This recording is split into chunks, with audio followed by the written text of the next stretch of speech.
You're at 109 right now. The year was 2015. I was leaving Korea. Here I am at the Korea's international departure location, looking at the board, searching for my flight. I think I was also looking for 109, and I was like, "Oh, I bet I'm gonna find it, 109 in here." I did not find it. 109 is not there. So, in one sense, I was disappointed. Like, oh man, it's not there. In another sense, it was kind of like, well, see, 109 is not everywhere. Oh, wait a minute, I just found it. I didn't find it when I took this photo, but yeah, it's right there. There it is. Two of them, 109 right here at these gates, gate 109. But then again, it was like, come on, well, it's like that part you'd expect it to be there. So that's not one of those moments where you're thinking like, "Ooh, this is special, this is unique." This is something more like, okay, it's coming. It's there. 108, 109, 110, etc., etc., etc., you know? So here I am, 2015. Let me move this cursor out of the way. There I am, going down the escalator, snapping photos, trying to be interesting, trying to be, cool with posts to Instagram, and really just documenting my life. I'm boarding a plane here. This plane, probably some Air China. There's an Air China flight to Beijing, because the cheapest way to fly from Korea to America was to have a layover in Beijing. And that's what I did. So I flew into Beijing. And the one thing, this photo was taken while I was in Beijing. I was walking around in the morning because I was like, I'm in Beijing. I've got to see the place. And early one morning, everyone was up. All the old people were up doing exercises together. And that's such a beautiful thing. Yeah, there was an exercise group in Peru that I witnessed, and like all the people were in the street exercising together. It was a festival type of thing, but this is just very normal for China. Large groups of people just congregate and then they do things together. They might have been doing Tai Chi here, or they might have been doing, something else. I've seen other groups together like that. But anyway, so there I was in China, up in the morning. Oh. Here's something funny about my arrival to China. When I got to China, I had to go through, customs or whatever to gain access to the country. And one of the police officers or custom officials stopped me, and he looked at my passport, or rather he looked at my ticket, and he's like, "Why are you coming to China?" And I said, or no, he asked me, where are you, what's your final destination? And I said, Los Angeles, California, I'm going to America. And he said to me, aren't there direct flights? Why didn't you take a direct flight to America? And I said to him, oh, it's cheaper to have this layover in China. Man, that dude started laughing. He was like, man, I understand. He was like, come on, get your butt into China. And I was like, wow, I just had a moment there with the customs official. It was just like he completely understood. We were able to relate on a money issue, because it's just a practical thing to do. And he was like, man, come on in here. You're not a terrorist, no problem. You're just trying to save some money. I understand.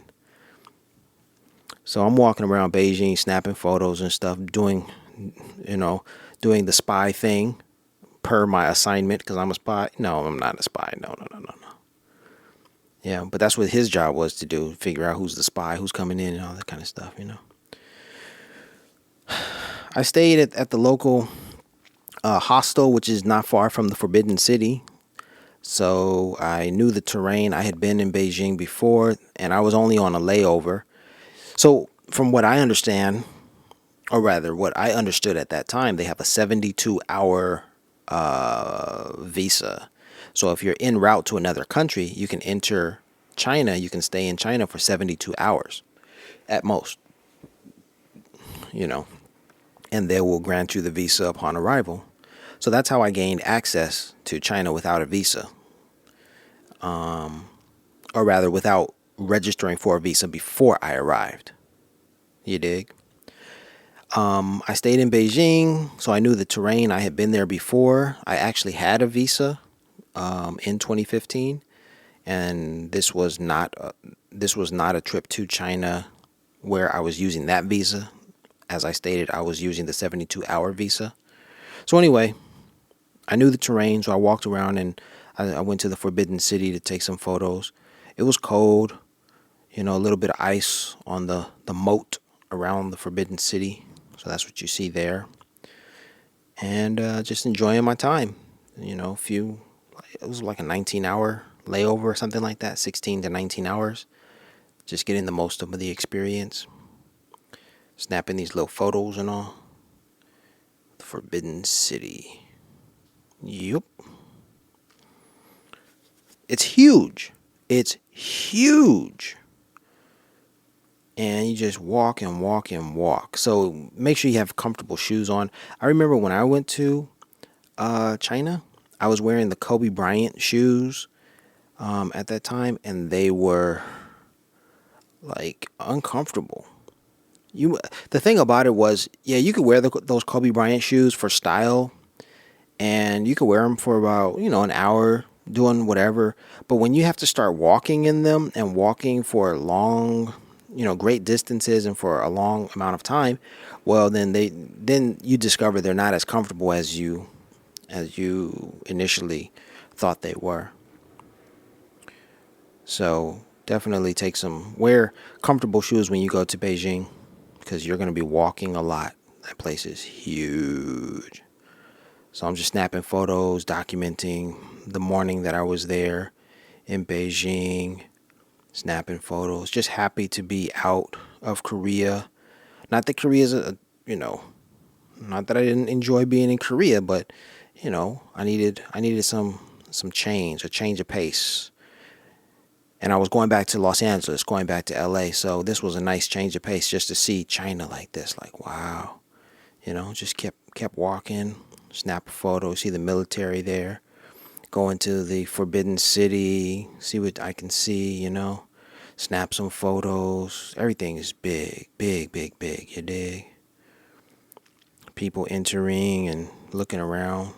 It was kind of early in the morning, but still a lot of people were out there. I mean, it's China. That's the thing about China. When you go there, you'll be swamped by all other people. I remember I was standing in line, and in front of me, to the left of me, behind me, to the right of me, cat a corner, like in every direction. As I was standing in that line, there was someone there. It became sort of a claustrophobic, experience. And we were all just trying to enter the Forbidden City. And there were so many people. And it was like, wow. And then I remember on another trip to China, I went to the restroom, a public restroom. And I mean, like every minute someone was entering or someone was exiting the restroom. And then in the stalls, the commodes where you defecate, there are no doors.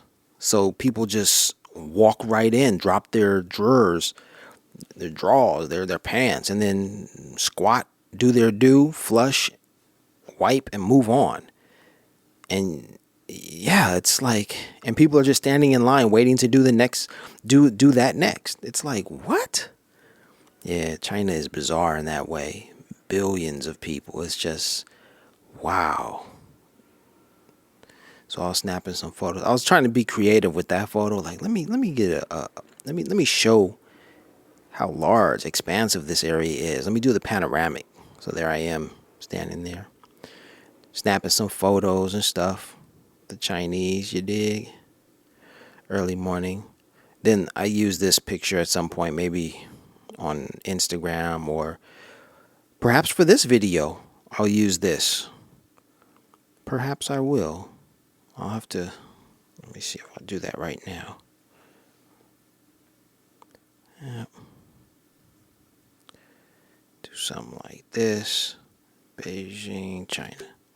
Alright, so I've saved that. That's going to become the thumbnail for this video. As I was walking around Forbidden City, I saw the military running drills. So I thought, hey, I'm going to snap some photos of the military. So here we go. There they go. There they are. Everyone else was doing the same thing, snapping photo of the military as they were doing their drills. So I figured, hey, I'm just going to get in where I fit in. Like, let's go. Yep. So that's about it. My time. And then I forgot what those areas are called, but this is where the people live.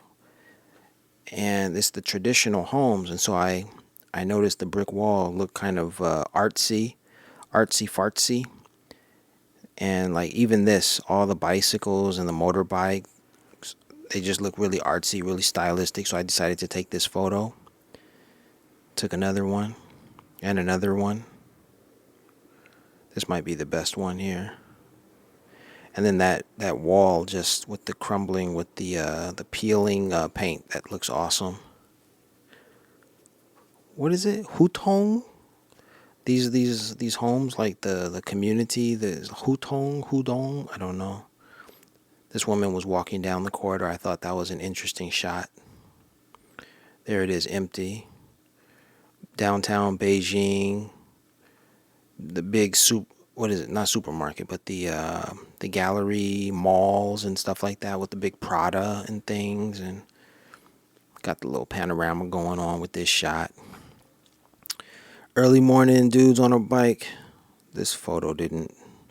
It's pixelated. Something. It's not a good photo. Yep, downtown Beijing. I was walking around there. There's a McDonald's straight ahead to the left. Oh yeah, that's the Apple store. See the little Apple insignia, the Apple right here? That's the Apple store in downtown Beijing. McDonald's is somewhere over here. Yeah. I remember that McDonald's because they served hot apple pies. You know, fried apple pies. That's what we used to get back in the days in America, but they don't serve hot apple pies at McDonald's anymore. Maybe they serve baked apple pies, but certainly not fried apple pies. And so in Beijing, they have fried apple pies the way that we used to get them. They have fried apple pies, fried pineapple pies, apple, pineapple, like blueberry, all kinds of stuff. Is that John Travolta? Yep. Advertising Breitling in front of the Prada store. Breitling airplanes, watches, and all that kind of stuff. Yeah, sophisticated stuff. Look at that, Prada. Yep. These are the leaders. In the center is Mao Zedong. Chairman Mao, comrade. And that was the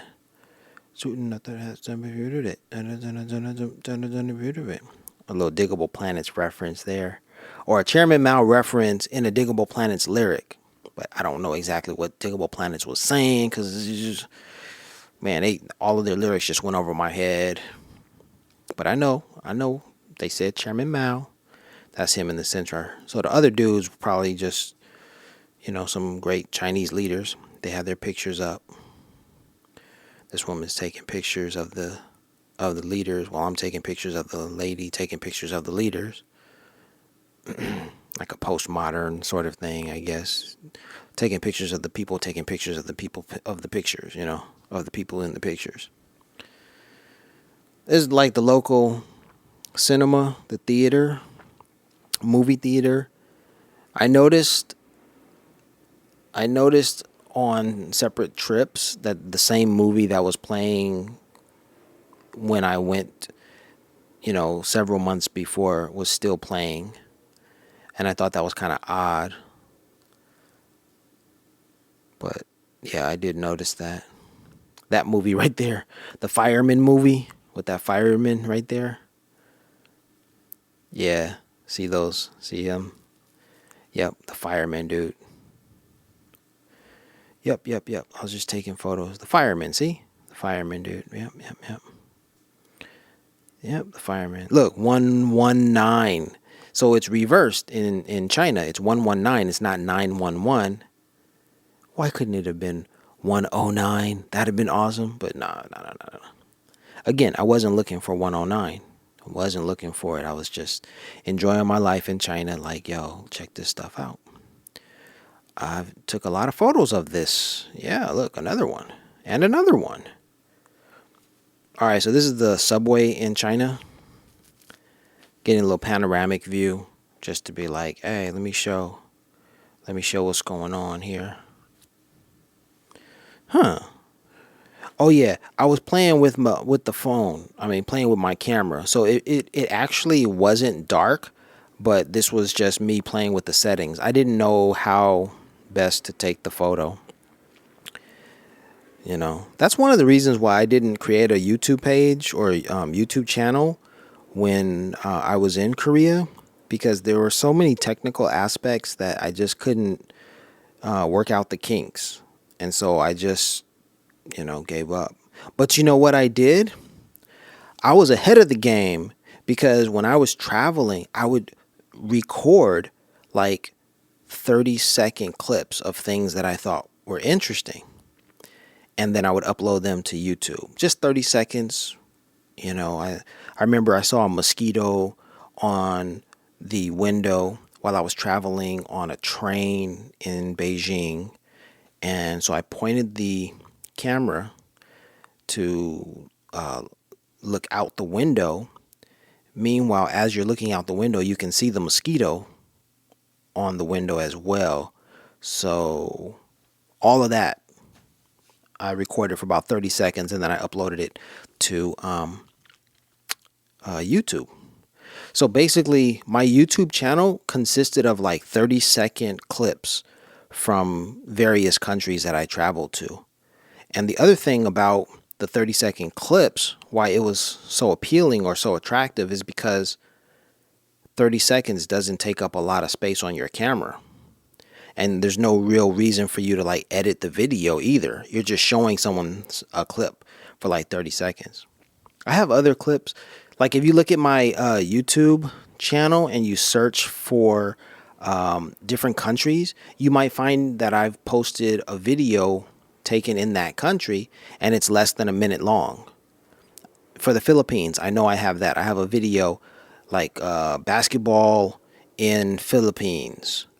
And you see like maybe 10 seconds of a pickup basketball game in the streets in Manila. And I've got other stuff like that. This is the subway map in Beijing. I got lost. I figured that it was easy to just jump on a bus and just ride it straight. But then the bus turned and then I got lost. And I figured that like China was just designed in a grid, basically how American cities, especially in California, like everything's basically a grid. Not so in China. So I just jumped on the bus assuming that I was just going to go straight, and then it turned and I got disoriented, lost, and then I had to find my way to the nearest subway station and then get reoriented. And that was just like a little scary because no one spoke English. And yeah, no one spoke English. I didn't know which direction to walk in to find a subway station. I didn't know how long I had to walk. Yeah, that was just like, and then the shoes, I was like, but the shoes were uncomfortable. I was like, oh man, this sucks. Don't ever just hop on a bus in China. Nah, don't do that. So I guess I'm just showing you. All right, let me see, where was I? Wang Fujing, I think is, the Wang Fujing subway station. I was near there. That's where the hostel was. It was near there because this is Tiananmen Square. Look, they have Tiananmen East, Tiananmen West. It's so big. Yeah, so I stayed right here near Tiananmen Square, and what I did was I jumped on a bus somewhere back here, and the bus may have gone up here and then turned up here, and I got lost. I don't know, or it got me lost somewhere. But as long as I remembered Wang Fujing, I was good. Yeah, dig. So I was staying right here near the Forbidden City, and the airport was over here and all that. So I just had to make my way in. It's easy. It was easy to follow the subway, but when I switched to the bus, then all hell broke loose because no one there was no English, and it was like whatever. So this is the map I'm showing. I took photos of the map, you know, for safekeeping. So this is what I was talking about. I was on this train and there was a mosquito on the window, and I pointed the camera in that direction. So I might actually have that video like right here. I think that mosquito was like right here or something. Where's that video? Took a photo of the Sony building. The video's not there. The video's on the YouTube channel though. And then here's a video. This is an image that gives you a sense of how grandiose, how large the airport in Beijing is, because this thing it just went on for such a great distance, just walking and walking, and there I am. There I was right there in Beijing, just trying to get, images, just trying to show you. That's blurry.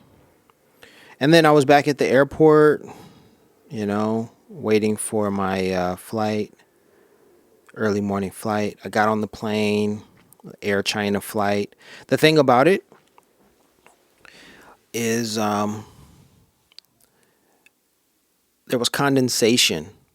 There was condensation coming in, so there was some water dripping inside the airplane, and that was a little nerve-wracking. Then the tray was broken. The tray was broken. Condensation was falling inside the airplane. And then after we took off, hours into the flight, I went to the bathroom and I noticed that the bathroom seat had duct tape on it. Duct tape. Can you imagine? There was some duct tape. To keep the plane together, they were using duct tape. This is a picture of a truck in Los Angeles. So I've already arrived in Los Angeles. So I wanted to show you videos and stuff, or images from my trip from Korea to Los Angeles, back to Los Angeles in 2015. These are some of the memories, the photos. Yep.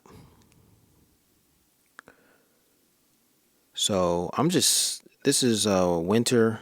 This is December in Los Angeles, and I've got nothing better to do than to sit at home and reminisce about my travels. And so I decided to make this video and look at these old photos and reminisce. So that's what I'm doing. Yep. There I am. China, Beijing. Beijing, China. Oh yeah. I guess we'll stop here because that's going to become the thumbnail. All right, y'all. Peace and blessings. Thanks for listening, sticking with me. You're at 109 right now.